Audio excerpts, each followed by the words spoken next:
Hello and welcome to another episode of Be the Love to Awaken Our Souls. Thank you so much again for tuning in this week. I'm Stacy Musial. And I am Brenda Carey with our special guest, Elizabeth Kipp. We are your co-hosts and souls on the journey, and we are on a mission to raise the consciousness of humans and the planet, and we need your help.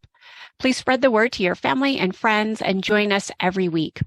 Consider becoming a Patreon supporter or a sponsor to help with the operating costs like editing and the many hours we spend creating these shows with quality guests and content.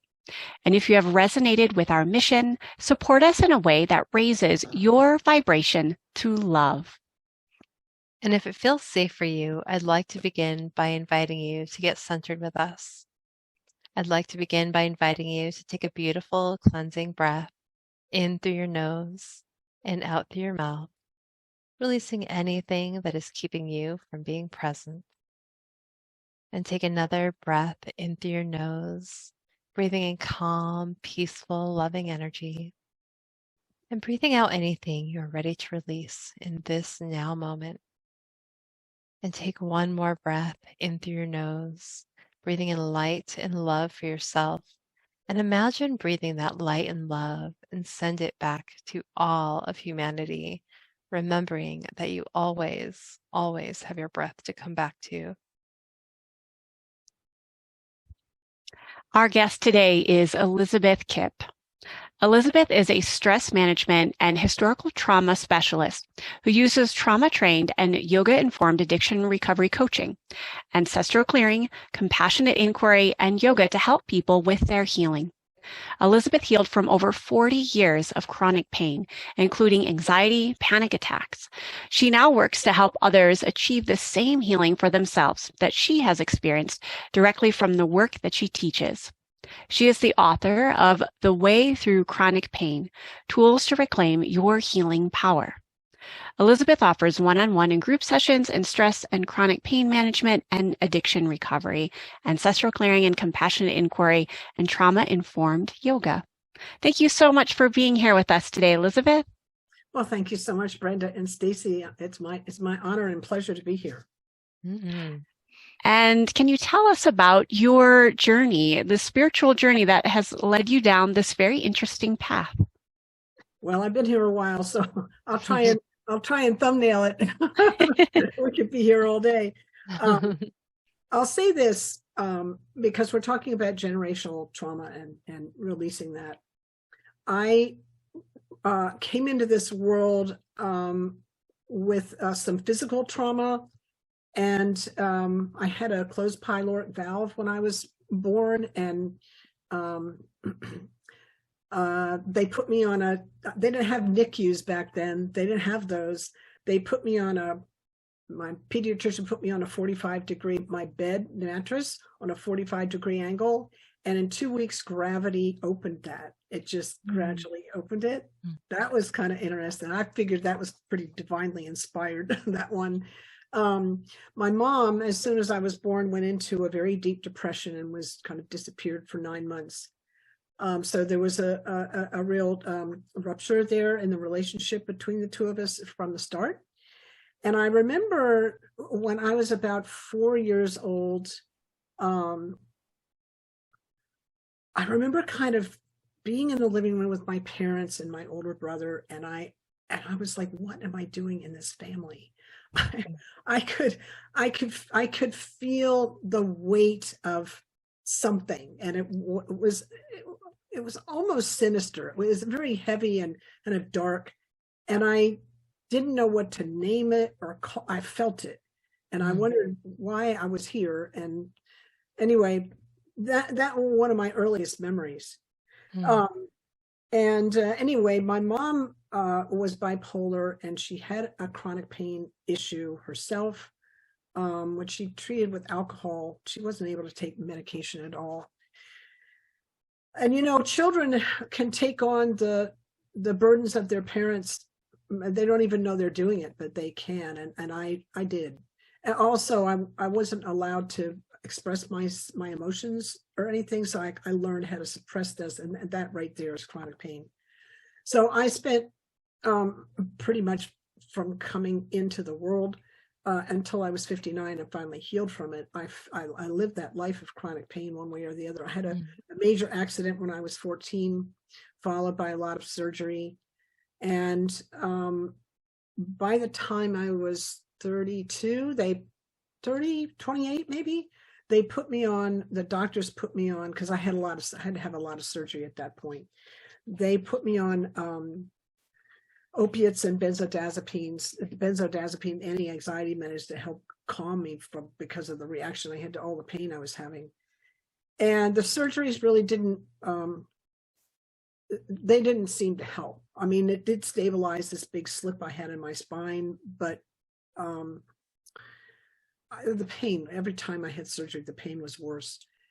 And anyway, so the doctors kept saying, well, you will, this is what literally is what they said, you will be in level 10, 7 out of 10 pain for the rest of your life, 24/7, and you will be in a wheelchair when you're 40.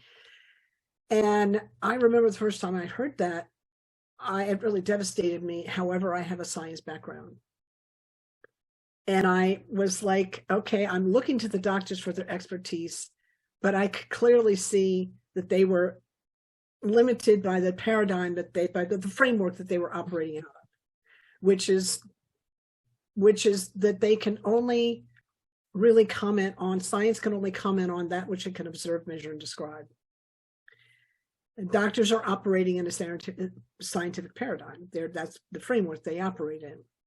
So first of all, the doctors should have said, we think that, the odds are, not you will. That's, that's almost a pronouncement, and they're not fortune tellers. So, that's was an error on their part. The other thing is, who am I sitting in front of? I'm sitting in front of someone who's operating in a self-limiting framework. But where do we live and where do we heal? We live and we heal in the all it is. So I knew I had to look outside of that framework for outside of it for my healing, that they didn't have the answers. It just took me a while to find the people that I had a lot of alternative medicine people, Reiki and massage, and I did a lot of yoga, and acupuncture was amazing and things like that. But I really didn't have anybody who really understood the nature of chronic pain until 2013. I went into a program with a doctor who had a lot of different medical degrees, and he was a Qigong healer. So he had this Eastern background as well.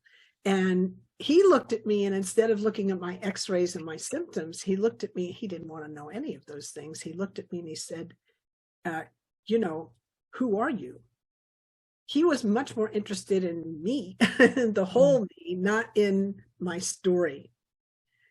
It was amazing. And he also understood that chronic pain changes the brain, and we need to bring in modalities that heal those changes. And opiates and benzos don't do that. So that's I'm just saying that's part of the limiting framework. So so anyway, my understanding that I had to look somewhere else besides this part of the all it is, the scientific framework part of the all it is, that was a very spiritual step that I took, because I couldn't see it. It's the unseen, and I didn't know what was there, but I knew that what was over here was not the answer. So I knew I had to look elsewhere. I just didn't know where it would lead, but that was okay. I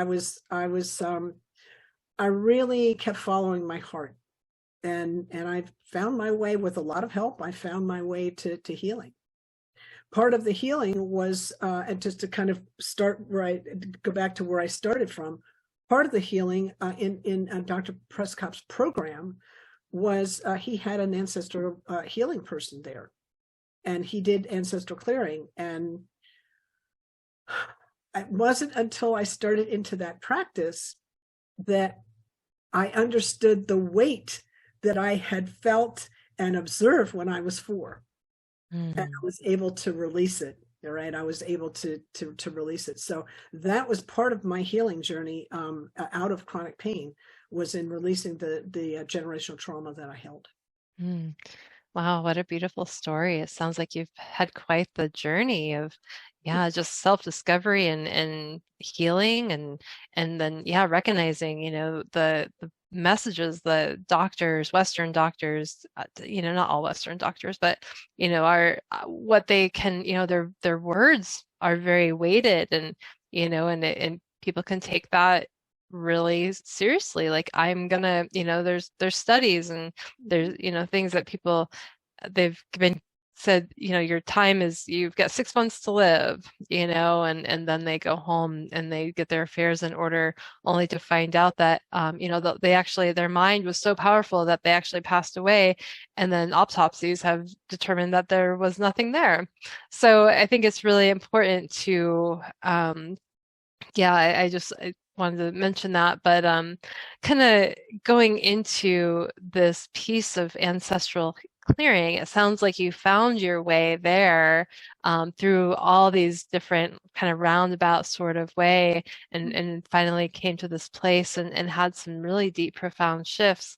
And I'm wondering if you can share just a little bit more about what ancestral clearing is and if how do we get to the root and how do we know when something is of an ancestral pattern to be cleared?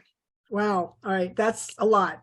That was a lot. It's all right. We've got some time. What is ancestral clearing and how do we know in a minute? I just want to bring in one little Yeah, piece. we've got time. Yes. When I sit in front of a healer, and I don't care whether it's a doctor with a specialty or, a Reiki person or my acupuncturist, or it doesn't matter. An Ayurvedic, it doesn't matter. Whoever it is, whoever I'm sitting in front of, I need to know what is their perspective? Where's their strength? What lens are they looking through? So that I understand. That's what I really understood from that experience with those doctors. It's like, okay, everybody's looking through the lenses that they've got on. Let's recognize what they can bring to the table and what's kind of not on the table. So that's just kind of a neutral way that I come into the whole healing space with. The other thing I say is that I give the responsibility for my healing, 20% of it, to the entire medical community, the whole healthcare system, east, west, anywhere, the whole deal, 20%. The other 80% is up between me and source, God, whatever you want to call consciousness, right? So I'm given orders or suggestions by the healthcare people, but it's up to me to implement those. And it's also up to me to listen to the healer within. So I just kind of wanted to put that out there and underline that before we start into the ancestral piece. And what is ancestral clearing? It's there's ancestral healing, which is, can be all kinds of things. Ancestral clearing is actually a trademarked and registered modality that John Newton of Health Beyond Belief bred into being. Howard Wills pioneered this space. John took it into into a realm that he takes it into. He's the only one that teaches this. I'm one of his practitioners. When I was introduced to him in the pain management program, I was kind of like, I knew something had happened in the room. I wasn't exactly sure. I could feel my pain dissolve, and everybody else was having this experience. And I was like, what just happened in this room? My science hat was on. I'm like, what happened in this room? Can we measure it? And can you repeat it? And does he teach it? I was in full on research mode at that point. So I took the first training I could straight out of that program. And I've been in the process ever since. So it's a trademark registered process, and it's based on the understanding, and the science has finally caught up to this, but spiritual teachers have been saying this for thousands of years. We come into this life with the gifts and the burdens of our ancestors. We know science has finally been doing some studies on people that have parents or grandparents, or maybe at this point great grandparents, who were in the Holocaust, and they can see the epigenetic changes, like the descendants of Holocaust people in the Holocaust or who survived that experience have higher cortisol levels, for instance. That's a stress hormone. So that's just like one of many markers that we could get into, which I'm not going to get into, but I'm just saying we can measure this stuff. And so this is not just like a woo-woo concept. This is a woo-woo concept, and it's backed up by science. So it covers the whole framework.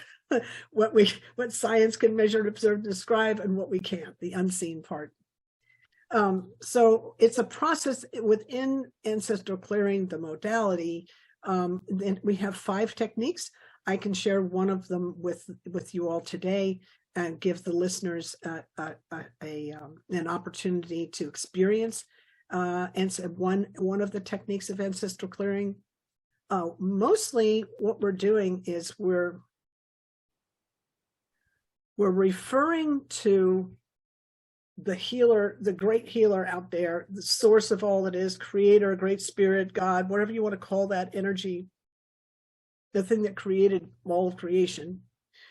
We're asking it to come and help us on our behalf, to release things that which no longer serve us. And we use the word forgive to use that. So it's forgiving means offering up that which we know, which no longer serves us. We're offering it up.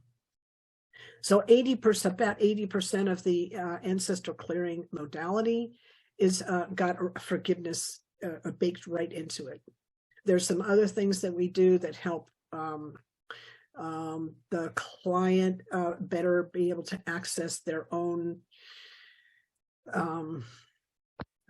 healing space, and we do that by helping people be present.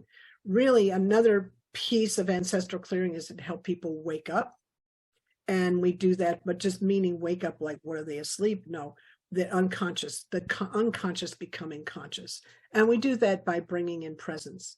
Now, your question, how do you know if you've got an ancestral gift or burden? I'll put it that way.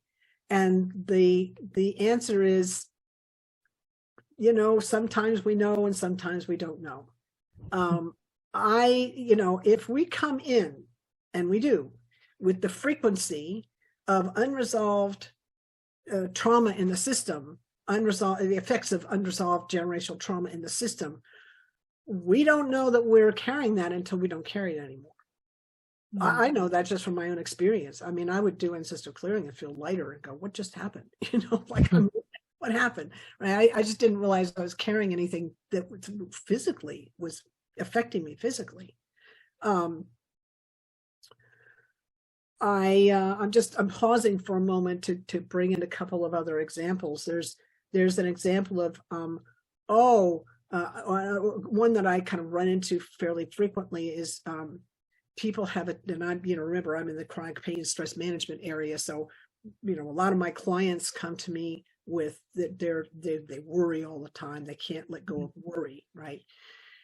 And one of the first things I always do with people is I bring in the Ancestral Clearing, and it turns out that, their mother did that, and their grandmother did that, or their aunt did that, or that's a thing. That's a thing that. And it's not just women. I mean, women do it, but so do men. so that worry energy it sits in the nervous system, and we're great at mirroring one another. That's where we're kind of made to mirror neurons in the system, and we mirror each other mostly to keep us safe and keep us within the herd, because we're social animals, and we can mirror things that are not so healthy for us, like worrying. Did that answer your question? Yeah. No, Yes. it's great. Thank you. Okay. Yeah. So you mentioned you could demonstrate or explain to us one of the Ancestral Clearing techniques. I'm curious what that's about. Could you show that to us? Sure. Yes. I have I did some work around clearing the negative energy between the masculine and the feminine, or men and women. And there's there's a lot of talk about the patriarchy these days. And I did some work around that. So it was some personal work. And I was really surprised how much I was carrying. I was like, whoa, I didn't realize I had this resentment with this guy that I knew, just person I knew that happened to be a male, back when I was 15 or 10 or whatever. Anyway, I did a lot of work around that to kind of clean up my side of the street in a relationship I had with another man, because things were getting strange. And I'm like, I'm not going to have this negativity in this relationship. I won't put up with it. So I went home and I said, what do I need to do to clear my stuff around men? Because clearly I had a part in this thing. It wasn't just him, it was me, right? So I did all this work. And about 2 weeks, and I was doing this work every day, especially at night. I was doing some very special work with prayers and ancestral clearing prayers, and another prayer from another practice. And I was clearing all this stuff, and I had a vision, and I don't get visions. I just don't normally get them. It's very unusual for me. But I saw the moment that men stopped seeing women as sacred. I saw that moment. I don't know when it was or where it was or who it was, but I know that's what it was, and it really surprised me. And I had to thank the forces that be for showing me that. And then I went to sleep, and I woke up, and this ancestral clearing prayer came right in, and I'm going to share that with you. Mm. I call it this is the one technique of ancestral clearing I'm going to share with you. I call it the ancestral clearing for the Magdalene wounds, and I named it after Mary Magdalene because she's not the only avatar, but she's the one that I happened to kind of pick at the time. That she represents 3 wounds that women carry, and men carry them through their mothers. 1, women in their bodies. 2, women in their intuition, and 3, women standing in their power. So this is an ancestral clearing for that. So if you guys could, and anyone listening to this can just sit quietly, kind of check in with the sensation in your body, notice what you're feeling, and take a measurement from 0 to 10 about the intensity of the sensation in the body.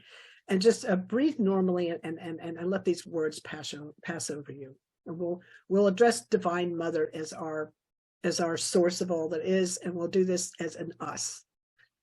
Divine Mother, all that you are, thank you for your bountiful blessings on us. We ask humbly for us and our ancestors through all time, timelines, space, dimension, realms, lifetimes, and incarnations. For all shame around the female body. For any time we hid because we were told to cover ourselves, and for all we made it mean about our identity and our worth. For any time we projected shame onto anyone else. Please help us all forgive one another and forgive ourselves. Please and thank you. For all sexual desires twisted out of divinity.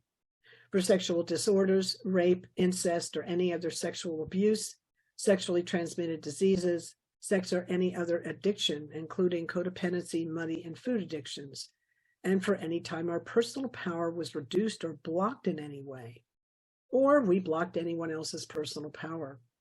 Please help us all forgive one another and forgive ourselves. Please and thank you. For any time we were accused of being possessed by demons, for any forced exorcisms, persecutions of any kind, for any violence, including abuse, hate crimes, torture, war, genocide, or slavery, and for any associated survivor's guilt, and for any time we took part in any of these things. Please help us all forgive one another and forgive ourselves for all of it, no matter what happened. Please and thank you. For all issues around intimacy, for social anxiety, any time we were shunned or otherwise shut out or shut down, and for any time our actions made others feel these things. Pardon me. Please help us all forgive one another and forgive ourselves. Please and thank you. For any time we were stoned, stigmatized, or scorned, one moment, in any way. For any time we hid ourselves away, making ourselves invisible in isolation, shutting in our power just to keep ourselves safe. Please help us all to forgive all those involved and help us forgive ourselves. Please and thank you for any time we felt we weren't part of the family or the tribe, for any lies we were told or lies we told to others, for blindness, hypocrisy, racism, sexism, and for any other spiritual, mental, or physical illness that ensued. Please help us all forgive one another and forgive ourselves. Please and thank you. Divine Mother, please help us heal these wounds. Help us to stand tall in our power. Help us to reclaim the bliss and ecstasy of life into our own and know for once and for all our own true worth. Please and thank you. Help us live in the compassionate awareness of the divine nature of all beings. Fill us with your love and let us know the love, the way you love us. Please and thank you. Please help us open and live from our intuition, from the knowledge that we can never be separate from one another or from you. Please and thank you. And take a breath in and let it out. And just notice how that feels in the body. That was beautiful. Mm. There was a part of me that was like, you're not supposed to be using your voice right now.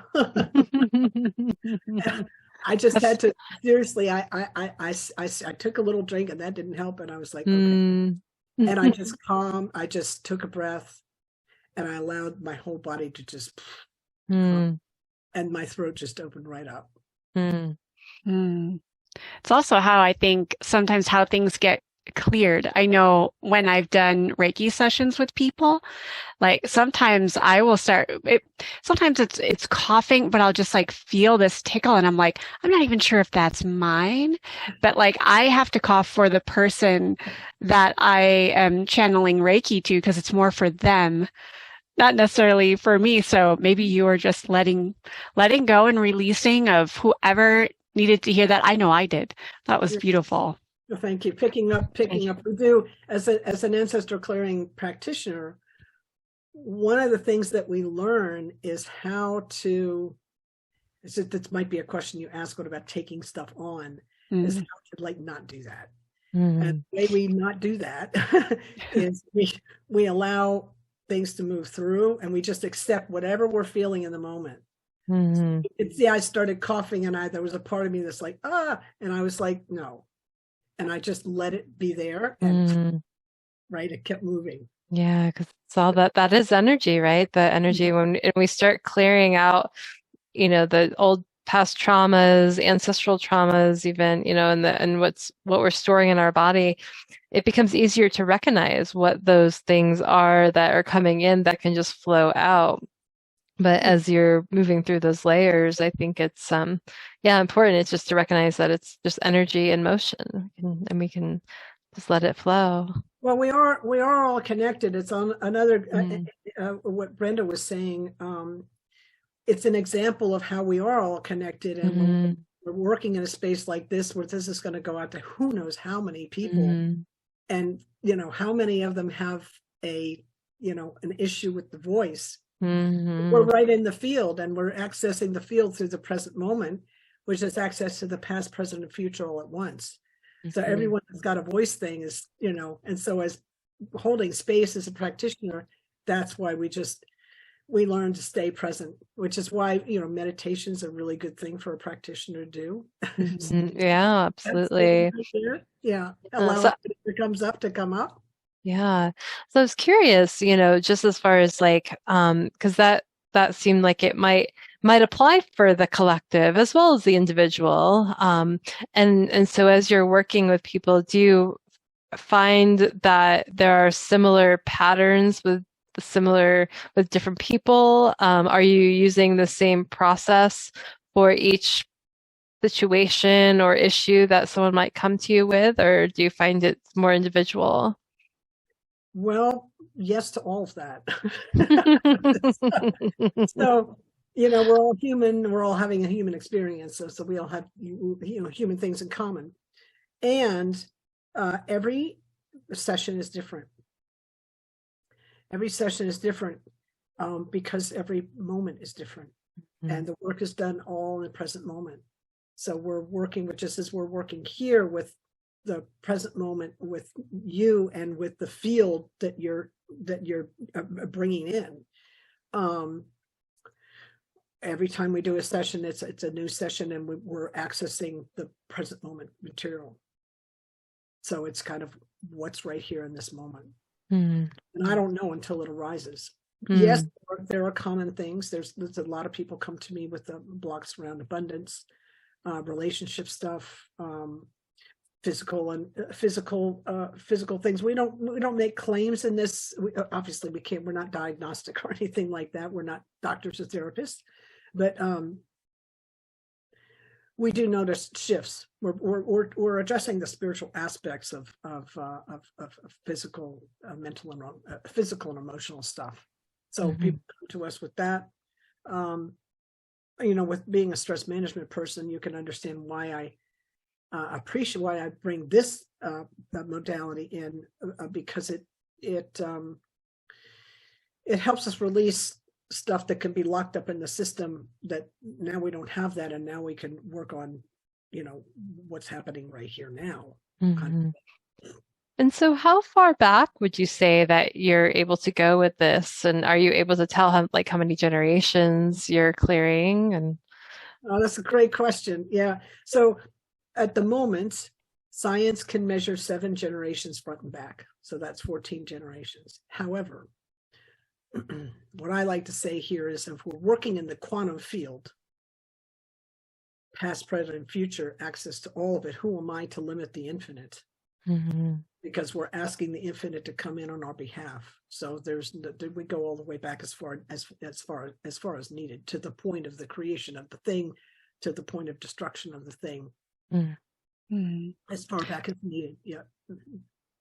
So, and you mentioned earlier you do work with a lot of clients that are struggling with physical pain, and then you also mentioned worry. I'm also curious, what are some of the other benefits of ancestral clearing? And do you have an example or a story that you could share of kind of like a before and after kind of situation? Oh my gosh, I've got so many testimonials. It's kind of stunning. I worked with I worked with so many different people, but maybe just the last few clients that I've worked with, because they're right there in my mind. One was having trouble with sugar addiction. I mean, she couldn't stop eating sugar, and I could tell that her emotions were all over which the sugar will do that. Sugar will just spin the emotions up into a frenzy, and keep us pretty unbalanced. And I thought to myself, I wonder what the ancestral component of this is. So she came in for a session, and I listened to people's stories for a little bit, not too long, because I don't want people to identify their stories. They have a story, but we're not identifying with it, right? And we did kind of a general clearing, kind of hitting there's a lot of different bases that we hit. We hit a bunch of them in that last prayer, but war, battle, Holocaust, scarcity, illness, all that kind of stuff. And she felt lighter right away, and you could see her whole countenance. She calmed down. She let out a big sigh. And I got a text from her this morning saying, "I feel such a shift." Right, so she's not rushing back to the cookie jar, as it were.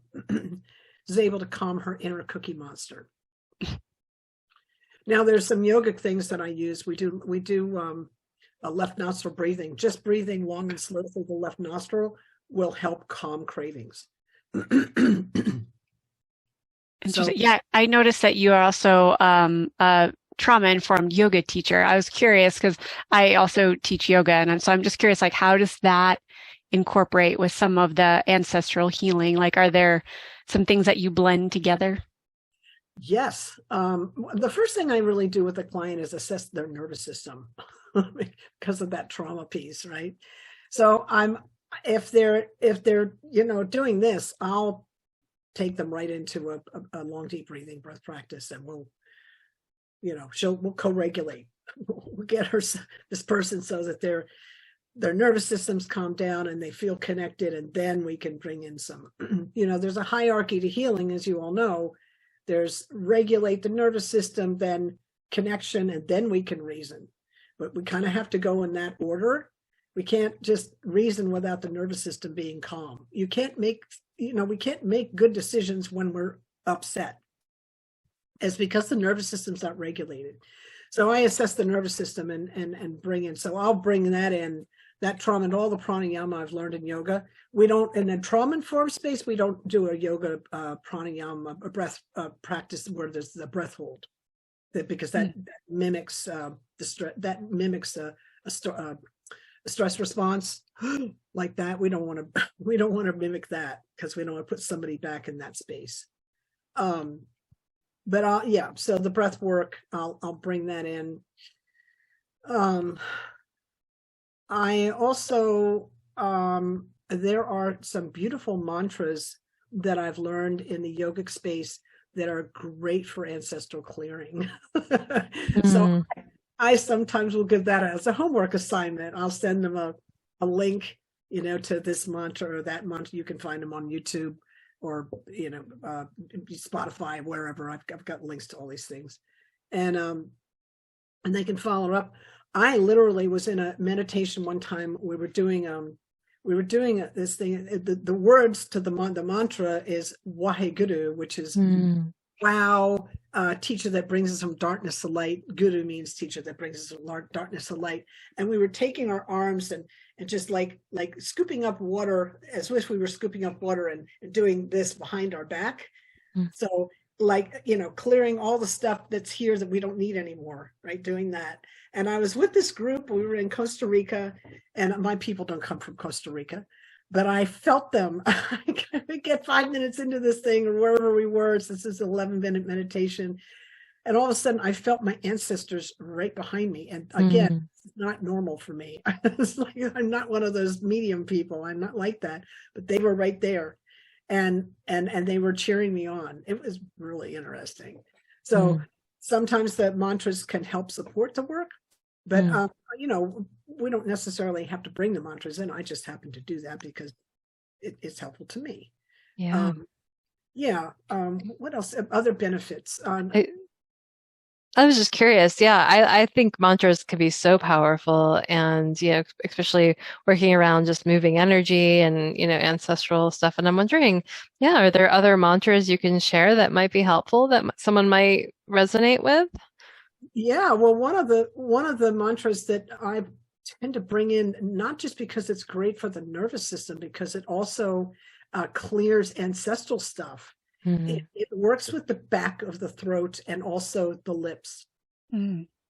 So it's called Hummy Hum Brum Hum.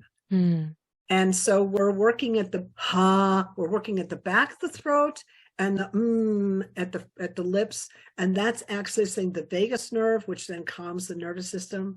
And we're working with, as I said, at the back of the throat, which vibrates up into the back of the brain, which is the old primitive part of the brain.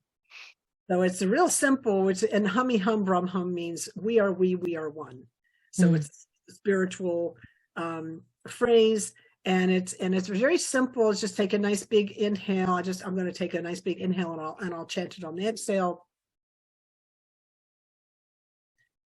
Hummy Hum.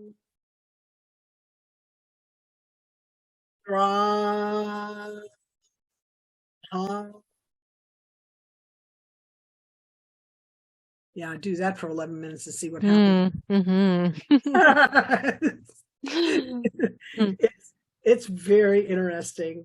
So I can feel that just from one repetition, the whole back of my body's just beautiful.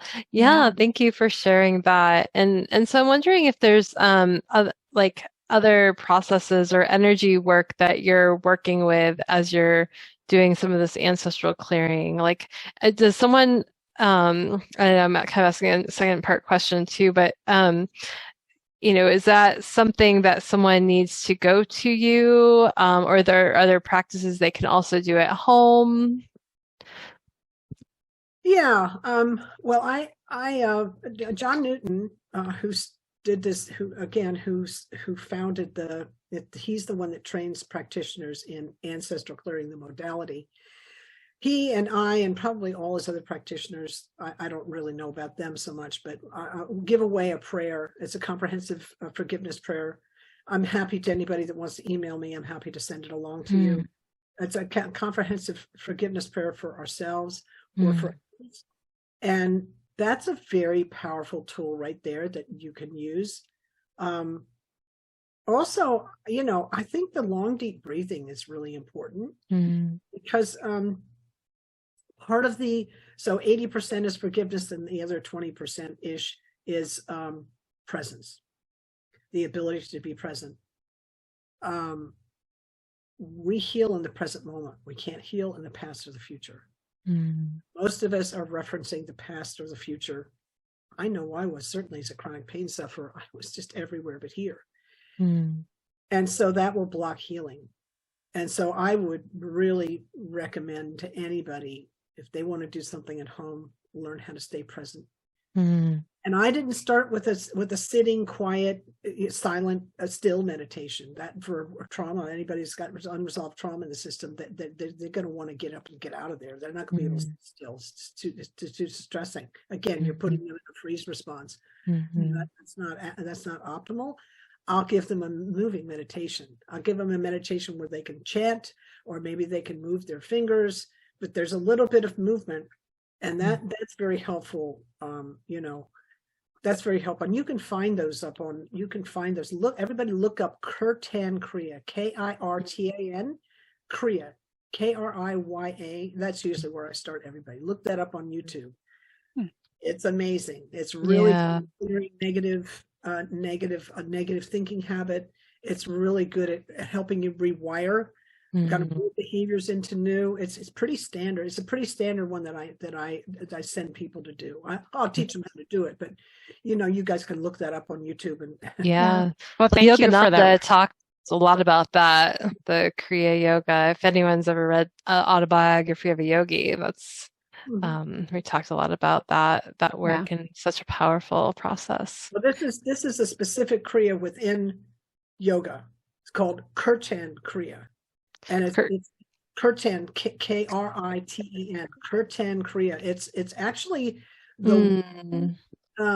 it's the one Kriya that's actually used in hospitals to help patients, stroke patients in recovery and patients with dementia, to help them regain brain capacity. And so that it's used for that. It's well documented use for that. I use it in the recovery space and the stress management space because it really helps to clear old negative habits. I've got like a worry habit or something like that, and the ancestral clearing, I've done the ancestral clearing, and which is very helpful, and I'll follow it up with Kirtan Kriya. Okay, and just to differentiate, that's different than Kirtan. Is what you were. Yes, Kirtan is Okay. Kirtan is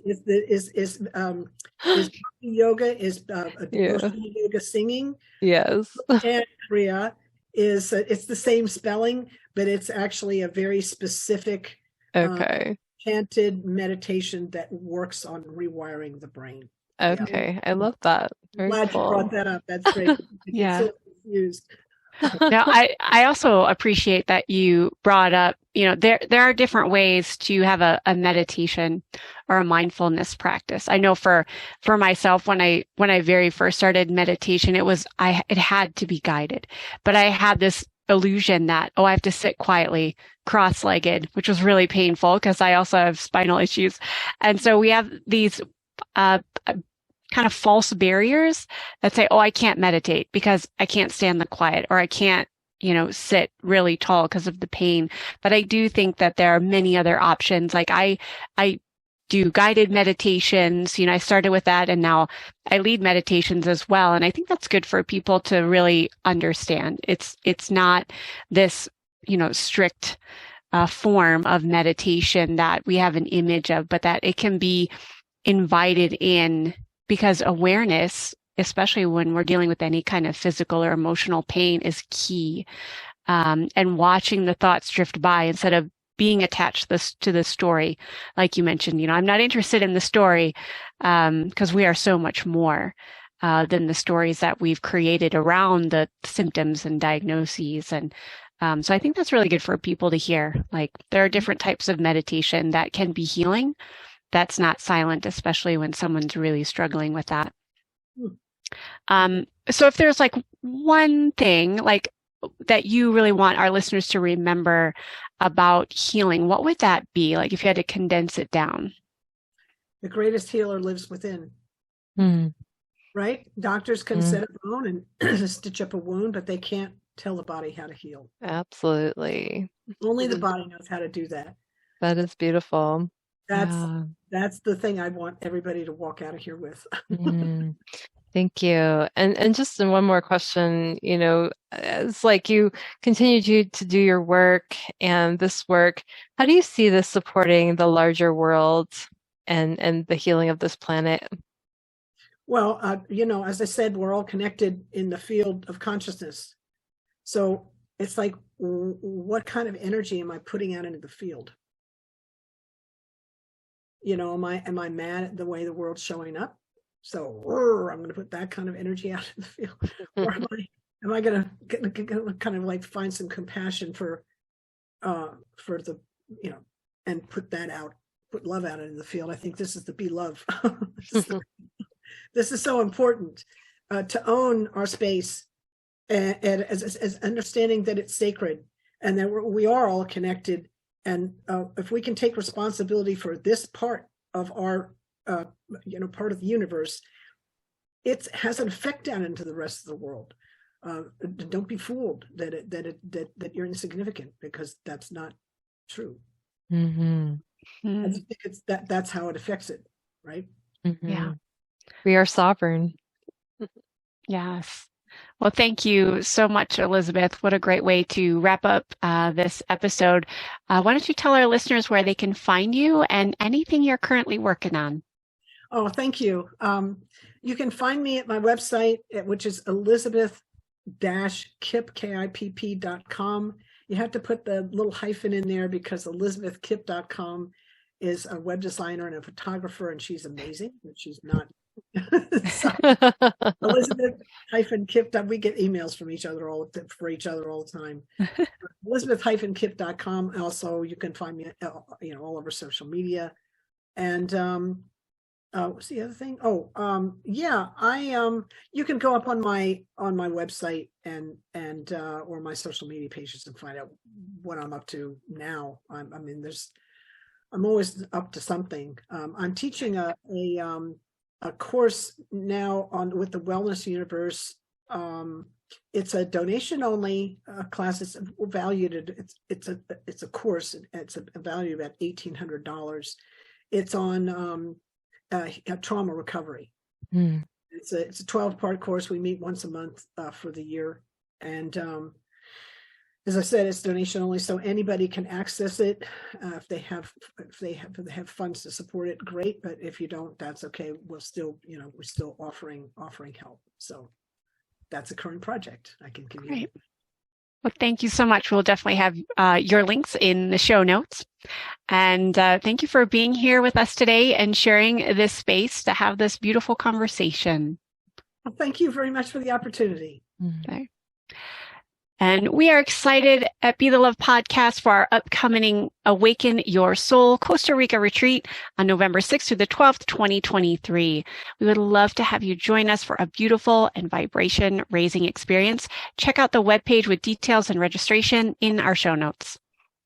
And thank you for listening to Be the Love podcast. If you've enjoyed listening to our show, please share the love by sharing it with your friends and family, giving us a 5-star written review on iTunes and Spotify, or liking us on Facebook.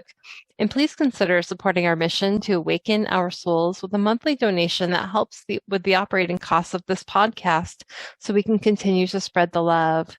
To contribute, visit our Patreon website at patreon.com/Be the Love podcast. And stay tuned for more episodes being released on Mondays at 5:55 a.m. Mountain Time.